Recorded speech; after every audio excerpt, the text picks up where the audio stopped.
રાજકોટની બાલાજી હોસ્પિટલ વિવાદમાં આવી હોસ્પિટલની બેદરકારીના કારણે મહિલા દર્દીનું મોત થયું હોવાના આક્ષેપ લાગ્યા છે.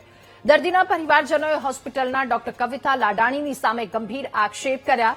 ગર્ભાશયની કોથળીના ઓપરેશન દરમિયાન મહિલા દર્દીની તબિયત લથડી અને સર્જનને બોલાવવાની બદલે ટેલિફોનિક વાત કરી ઓપરેશન કર્યું હોવાનો પરિવારજનોનો દાવો છે.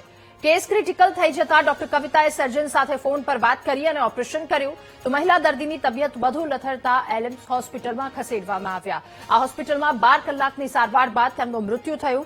ઓલમ્સ હોસ્પિટલ કે જેનું બિલ પણ બાલાજી હોસ્પિટલે ચૂકવ્યું હોવાનો પરિવારે દાવો કર્યો. પરિવારે પોલીસમાં અરજી કરી જવાબદાર તબીબોની સામે કાર્યવાહીની માંગ કરી છે.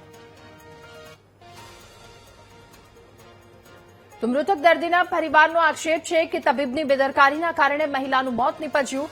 સર્જનને બોલાવવાના બદલે ડોક્ટર કવિતાબેને ચાલુ ઓપરેશનમાં એમની સાથે ફોન પર વાત કરી અને પછી ઓપરેશન કર્યું, જેના કારણે મહિલાની તબિયત વધુ લથડી હતી.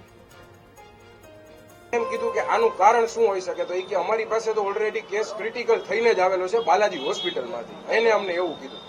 પછી સાંજે અમે બધા એક એક કરીને મારા મધરને મળવા ગયા. થોડુંક સારું હતું, પણ ધબકારા એને નોર્મલ નહોતા થતા ને બીપી પણ નોર્મલ નહોતું થતું. પછી સાંજે 9 વાગ્યાની આસપાસ એ લોકોએ એ રીતે કીધું કે ભાઈ વેન્ટિલેટર ચડાવવું પડે એમ છે. એટલે અમે એમ કીધું કે કાંઈ વાંધો નહીં. એ લોકોએ કોઈ પણ જાતની અમારી પરમિશન લીધા વગર વેન્ટિલેટર ચડાવી દીધું, સીપીઆર એને ચાલુ કરી દીધો અને શોર્ટ ટ્રીટમેન્ટ પણ ચાલુ કરી દીધી. બરોબર 9:30 વાગે એમના ધબકારા એકવાર બંધ થઈ ગયા અને 10 વાગે પાછા આવ્યા અને 11:20 સુધી ત્યાંના સાહેબોએ બધાએ ટ્રાય કરી, પણ ધબકારા પાછા ચાલુ થયા નહીં. એટલે બાલાજી હોસ્પિટલની બેદરકારીને લીધે મારા મધર એક્સપાયર થઈ ગયા અને અમારી પાસે અંદાજે 1.5 થી 2 લાખ રૂપિયાનું ત્યાં બિલ થયું હશે, પરંતુ અમારી પાસેથી એક પણ રૂપિયો લેવામાં આવ્યો નથી. એટલે બાલાજી હોસ્પિટલના વાંકની લીધે થયું હોય તો જ ન માંગે ને. અને બાલાજી હોસ્પિટલના તબીબ ડોક્ટર કવિતા લાડાણીએ તમામ આક્ષેપોને ફગાવ્યા છે. મૃતક મહિલા દર્દીના પરિવારના આક્ષેપો પછી તબીબે સ્પષ્ટતા આપી. સર્જન સાથે ફોન પર વાત કરી ઓપરેશન કર્યું હોવાનો આક્ષેપ તેમણે ફગાવ્યો. ફોન પર વાત કરીને કોઈ ઓપરેશન નથી કરવામાં આવ્યું. ઓપરેશન પહેલા દર્દીને કોઈ હાર્ટની તકલીફ ન હતી. ઓપરેશન પહેલા પરિવારની મંજૂરી લીધી હતી. એના દસ્તાવેજો પણ છે. પોલીસને દસ્તાવેજો આપી તપાસમાં પૂરતો સહયોગ આપવાનું તેમણે કહ્યું.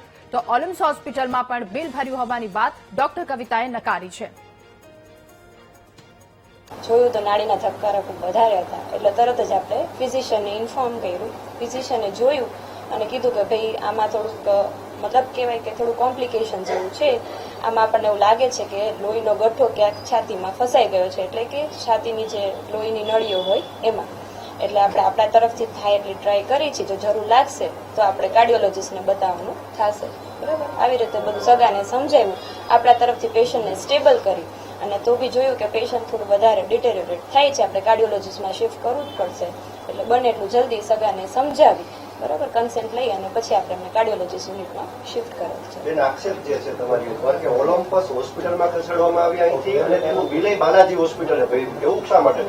એવું નથી. આપણે જ્યારે પેશન્ટને કન્ડિશન ક્રિટિકલ થઈ ત્યારે આપણે પેશન્ટના સગાને સમજાવ્યું હતું કે ભાઈ આવી રીતે થયું છે. એટલે સગા એકદમ હેપ થઈ ગયા કે એક તો પેશન્ટની કન્ડિશન ક્રિટિકલ પ્લસ આવી રીતે બીજી હોસ્પિટલમાં પ્રાઇવેટમાં ફાઇનાન્શિયલી અફોર્ડેબલ છે કે નહીં. એટલે અમે સગાને માનવતા રૂપે એવી રીતે સમજાવ્યું હતું કે અત્યારે આપણે પેશન્ટને પ્રાયોરિટાઇઝ આપી બરાબર, પૈસાનું આપણે આપણી રીતે પાછળથી જોશું, જે બી હોય આપણે ડોક્ટરને ભલામણ કરશું.